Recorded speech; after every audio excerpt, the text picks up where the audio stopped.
You've got a friend in me. You've got a friend in me. When the road looks rough ahead and you're miles and miles from your nice warm bed, you just remember what your old past said. Boy, you got a friend in me. Yeah, you got a friend in me.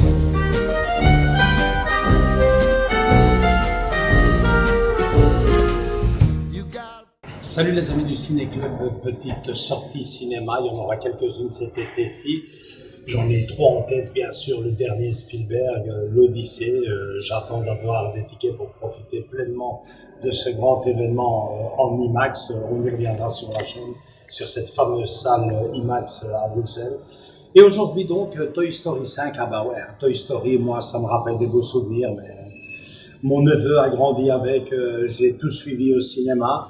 Et me revoilà une fois de plus pour ce 5e épisode. C'est vrai que je viens un peu réticent avec tout ce qu'on entend, mais bon, Toy Story c'est toujours un événement dans la vie de chacun, surtout que l'on est, j'allais presque vous dire, 20, 30 ans, que l'on est n'importe quel âge, je pense qu'on a tous grandi avec Toy Story. Forcément, il y a 5 épisodes, il y a plus de 2 décennies déjà que ce dessin animé est sorti, voire plus, je dis peut-être une bêtise, 30 ans déjà peut-être que Toy Story est sorti, 3 décennies, on est tous concernés. On va voir ce que ça donne. On vous fait un peu profiter de l'endroit où on va venir le voir. Donc, très belle salle de cinéma, en tout cas, niveau déco, Andrés va vous faire un petit plan. Et puis, tranquillement, on se posera en terrasse. Ouais, vous avez bien entendu, en terrasse pour faire le petit débrief du film, c'est l'été. Il faut profiter, à tout de suite les amis. Fourchette, acceptez-vous de prendre Karen Beverly pour légitime épouse? Je vous déclare maintenant couvert pour la vie. Qui a empoisonné la demoiselle d'honneur? Bonnie, il y a un colis pour toi. Merci, merci. Bonjour, je suis Lilipad. Jouons ensemble. C'est l'extinction, ça recommence. Bonnie, le temps d'écran est terminé. D'accord. Il faut que je te parle, machine. Appelle-moi Lily. Avec les jouets, on a passé tout l'été à aider Bonnie à se faire des amis. Oui. Et toi, t'es venu tout gâcher avec des... Je vois. Tu m'écoutes même pas. J'écoute toujours tout. Regarde. Avec les jouets, on a passé tout l'été à aider Bonnie à se faire des amis. En espagnol. Con los juguetes nos pasamos todo el verano ahí. Quoi? Proms pour étranger dans le placard. Woody, Jessie, salut. est-ce que ça va aussi mal qu'on le dit pour les jouets? On en voit de plus en plus abandonnés chaque jour. On est fichus. La technologie nous a envahis aussi. Je sais pas quoi te dire, Jessie. Avec un jouet, on peut jouer, mais avec la tech, on peut tout faire. Je perds Bonnie à cause de cette machine. Je suis ton ami. Woody. Je suis venu le plus vite possible. Pourquoi tu portes une robe, Woody? Ça s'appelle un poncho, fourchette. Quelqu'un a un feutre marron. Halte! Qui va là? Wow, je viens en paix. Ça faisait longtemps, cowboy. Tu es quoi, un vieux monsieur en jouet? Quoi? Elle croit que t'es vieux parce que tu perds tes cheveux, Woody. Bonnie a besoin de quelqu'un né au même siècle qu'elle. Adieu les jouets. Ton ami, c'est Il moi. nous faut du renfort. Je suis ton ami. J'y crois pas. Quand tout s'embrouille, Elle s'enfuit, Buzz. on va brouiller loin, très loin. Notre mission sur cette planète est de faire le bonheur d'un enfant. Rappelle-toi ce que ton vieux pote disait. Bonnie a encore besoin de nous. En avant, fais le poil. Buzz, reste là, je vais avec eux. Tu crois que j'en suis pas capable? Oui, je suis ton ami. Joli poncho. Que c'est bon de les revoir se disputer. Ça m'avait manqué aussi.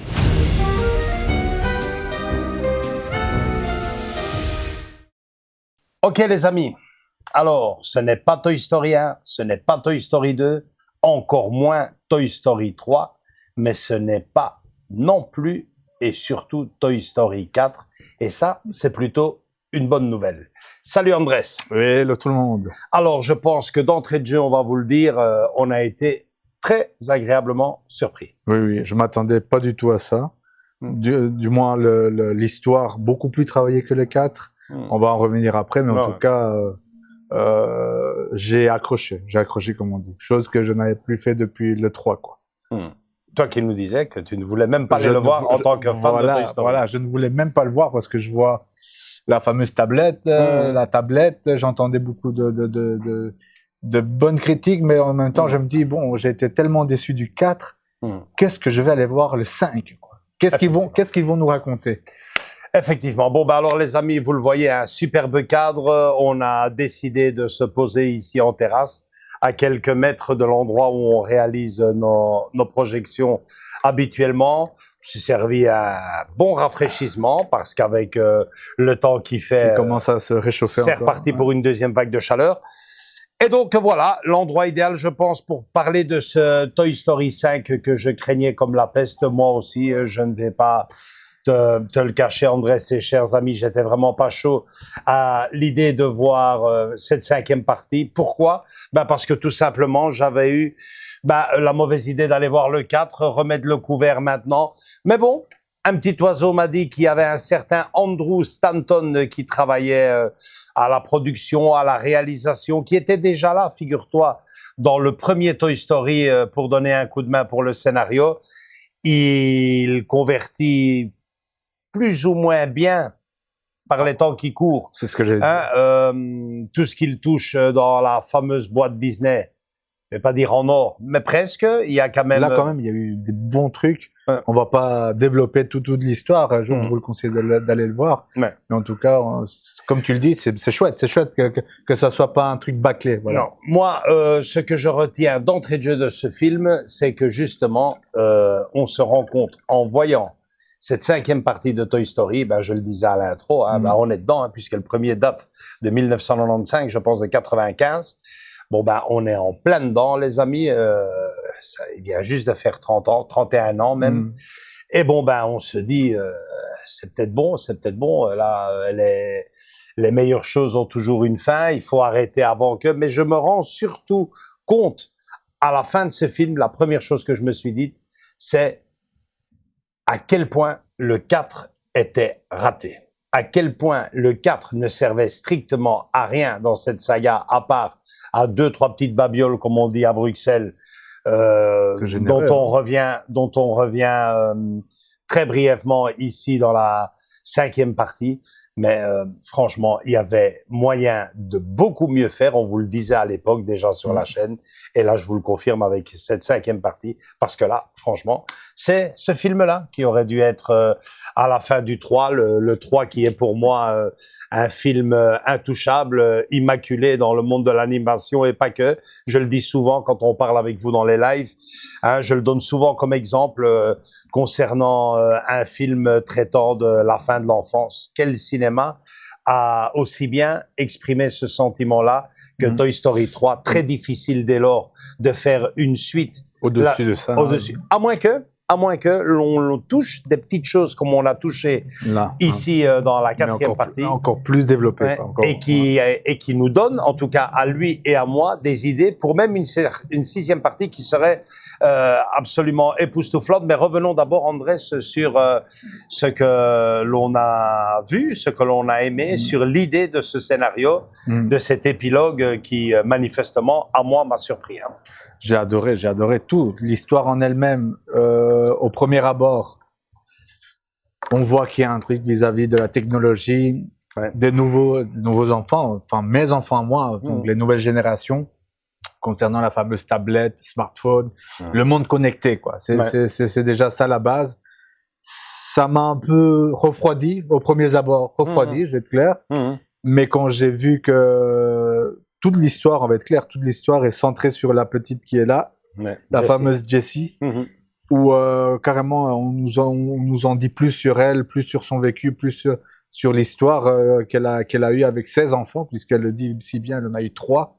Donc voilà, c'était quelque chose, je ne m'attendais pas qu'on développe sur ce personnage-là, puisque c'est un personnage un peu oublié pour moi. Dans le 3 et le 4, elle était un peu mis de côté, alors que c'est l'une des principaux dans le 2.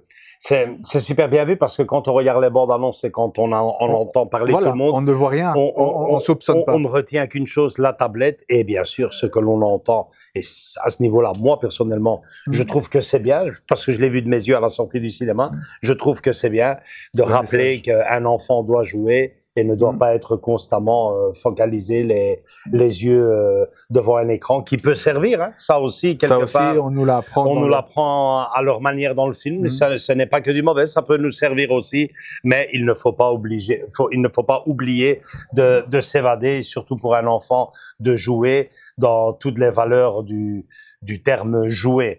Et bon moi c'est surtout à ça que je m'attendais. Je ne m'attendais vraiment pas du tout, par contre, à ce qu'on fasse un flashback sur l'un des personnages de Toy Story. Ici, comme vient de vous le dire Andrés, en plus, Jessie, c'était vraiment assez sympa, puisqu'on y apprend des choses. C'est émouvant. Ouais, sur un personnage qui finalement n'avait pas beaucoup d'histoire. Si, l'histoire, elle y était, l'histoire dans le 2 surtout, mais dans le 3, presque rien. Et dans le 4, encore non, mais on y apprend vraiment beaucoup. Oui, là, c'est carrément, pour moi, personnellement, c'est comme un spin-off, si on peut dire ça dans le langage ici du cinéma. Absolument. Donc, on a fait le spin-off en film de Buzz l'éclair. Un bon film. Et maintenant, c'est carrément un spin-off. Là, ils pouvaient pas faire peut-être, où ils se sont focalisés mais ils ont fait un spin-off sur Jessie, quoi. J'ai adoré. C'est la surprise, franchement. C'est la surprise et c'est pour cela que nous, ici, on vous conseille d'aller voir ce film au cinéma ou au moins d'en acheter le support physique lors de sa sortie, parce que on s'attendait vraiment à une leçon de vie, à un coup de gueule sur les tablettes, sur tout ce qui est aujourd'hui on l'accentue bien, écran pour les enfants. Voilà, on l'accentue bien, même pas seulement chez les enfants, mais chez les adultes aussi. Tout le monde, en fait. Tout le monde y passe. Adultes, enfants, adolescents. Parce que tu vois une scène où il y a les jouets qui font tout et n'importe quoi. Et je dis, personne ne regarde ça, personne ne voit ça, parce que tout le monde est collé à la fameuse tablette ou smartphone. Il y a 40 ans dans son entourage. Moi, ici, et Andrés, on travaille dans une école et évidemment, c'est le sujet privilégié. Moi, ma fille ou mon fils, c'est maximum 1 heure ou 2. Temps limite. Ils doivent apprendre à se distraire d'une autre façon. Ils ont bien raison, c'est clair. Mais le film va beaucoup plus loin, comme on vient de vous l'expliquer.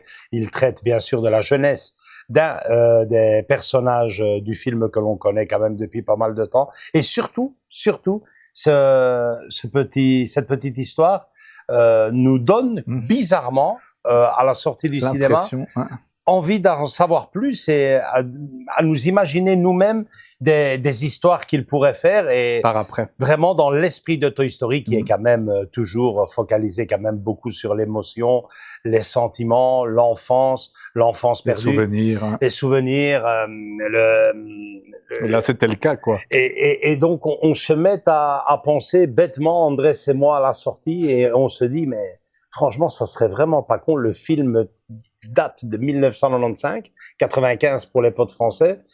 Le petit Andy aujourd'hui aurait plus de la trentaine, l'âge d'avoir un enfant, qui sait, et de vouloir peut-être offrir à son petit son jouet d'enfance à lui, son jouet préféré. Ou l'inverse, Woody, vu que Woody a quitté, on va dire, le groupe, et là je dis entre guillemets, il a quitté parce que vous l'avez déjà vu dans la bande-annonce. Peut-être que Woody voudrait revoir un peu Andy aussi. En savoir un peu plus. En savoir un peu plus sur ce qu'il est devenu, sur son premier propriétaire. Voilà. Et donc il y a des idées à creuser là-dedans, parce que là on tomberait de nouveau, parce que c'est la recette, hein, c'est les ingrédients de Toy Story, hein, l'émotion, on l'a dit, les sentiments, l'enfance et aussi l'actualité. Et on tomberait donc sur ces fameuses boutiques rétro, eBay, etc. Les fameux brocanteurs, ceux qui vont dans les brocantes, les chineurs, comme ils disent. Qui vont se retrouvent. J'ai recommencé là dernièrement. Je sais pas, c'est une grosse parenthèse qui n'a rien à voir avec ça. Mais les maîtres de l'univers, ils ont ressorti les figurines de l'époque, une réédition, et les gens rachètent les anciennes, les nouvelles. Donc c'est tout un. Ouais, il y aurait vraiment moyen de faire quelque chose de bien. En plus de ça, jouer dans l'aventure, le personnage serait mis au courant, partirait à sa recherche, essayerait de se faire acheter par le vrai propriétaire, le bouquet final, les retrouvailles avec le fait de se dire, waouh, c'est mon jouet, mais comment est-ce qu'il est arrivé? Vraiment un truc de dingue. Tout ça pour vous dire simplement qu'aussi fou que ça puisse paraître avant de voir ce film, jamais, mais alors là, jamais, moi personnellement, je me serais imaginé de vous dire, eh oui, pourquoi pas un Toy Story 6, parce qu'il y a encore moyen de creuser et de nous offrir des belles choses. Nous qui aimons pas les suites de trop, déjà la quatrième, comme nous a laissé un goût très très amer, moi personnellement, parce que le 3, pour moi, c'était l'anéantissement dans le sens que moi, ça m'a tué, quoi. J'ai vu cette fin indique qui était formidable, qui laissait tous ses jouets à cette petite fille Bonnie, entre parenthèses, qui est toujours là, ne vous inquiétez pas. J'ai trouvé ça magnifique, et après me sortir ce scénario où il se sépare de ses potes, enfin c'était triste en même temps, mais je me dis qu'est-ce que ça apporte à l'histoire? Il n'y avait pas de sentiments, il n'y avait pas de retrouvailles, il n'y avait aucune émotion dedans où ça me touchait. J'ai trouvé très peu d'ingrédients sur Toy Story dans cette quatrième partie. Et bonne nouvelle les amis, si vous avez aimé Toy Story, le 1, le 2, le 3, tous ces ingrédients sont de nouveau au rendez-vous. Dans le 5. Ouais, dans le 5. Chapeau. Franchement, moi je ne m'y attendais pas. Et aussi, il faut que ça puisse paraître les amis. Et ils vont peut-être être les seuls dans le net à vous le dire. On en redemande parce que on se rend compte qu'il y a moyen de faire quelque chose vraiment d'époustouflant avec ce qu'on vient de vous raconter. Dernière chose, les amis, et ça doit rester dans la vidéo. Vous voyez ici le petit seau. Andrés raconte l'anecdote, c'était magnifique. Voilà, je vois le seau de popcorn, enfin pas comme ça. Je tiens à la retirer quand même. Comme ça. J'éclate, je dis waouh, quel seau magnifique et tout. Je le prends. La mademoiselle me prépare le seau. Voilà, elle me dit voilà. Par contre, il nous manque un des personnages. Je dis un des personnages, lequel? Elle me dit attendez, je vais voir. Elle cherche dans les paquets. Enfin bref, il manquait Jessie. Jessie n'était pas là.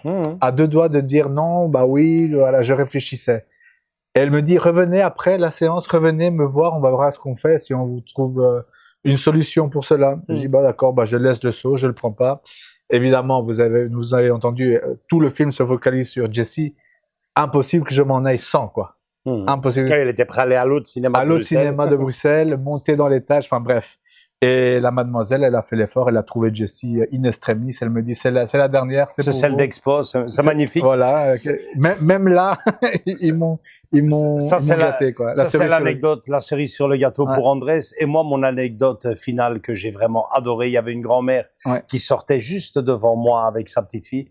Et j'entendais sa petite fille, ouais, mais je suis sûr que j'ai encore le personnage Woody, je l'ai. Je vais les ressortir. Elle demandait à sa grand-mère de retrouver les personnages qu'elle avait eus toute petite.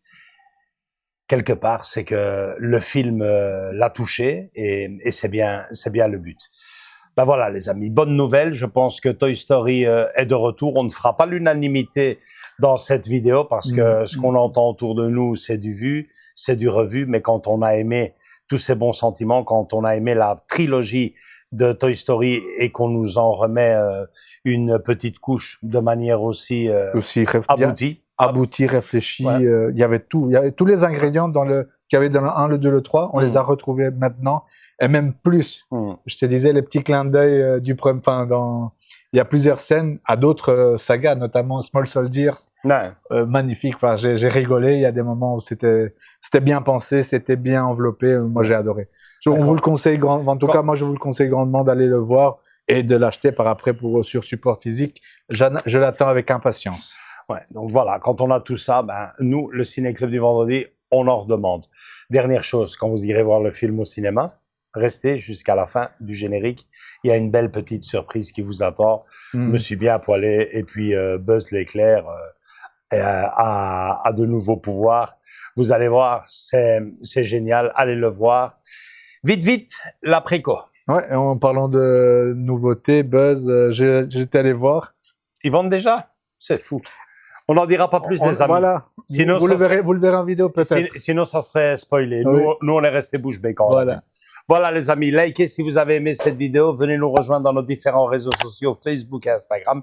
Et surtout, continuez à vous abonner. Et bon, vous avez bien un petit garçon, une petite fille, un petit neveu, un petit-fils, un enfant. Amenez-le voir Toy Story. Ils sont de retour. Ciao, ciao. Bye.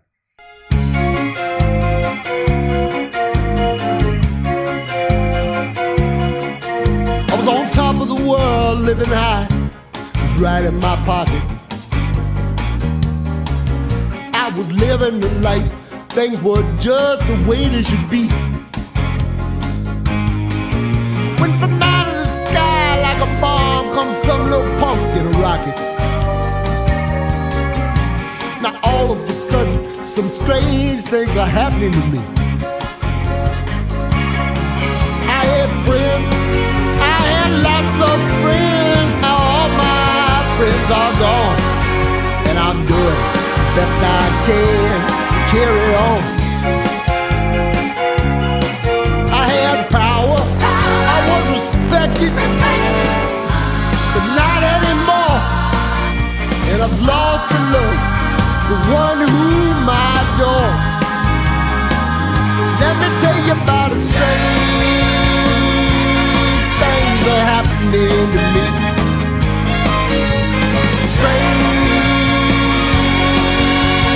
things. Strange things are happening to me. Ain't no doubt about it.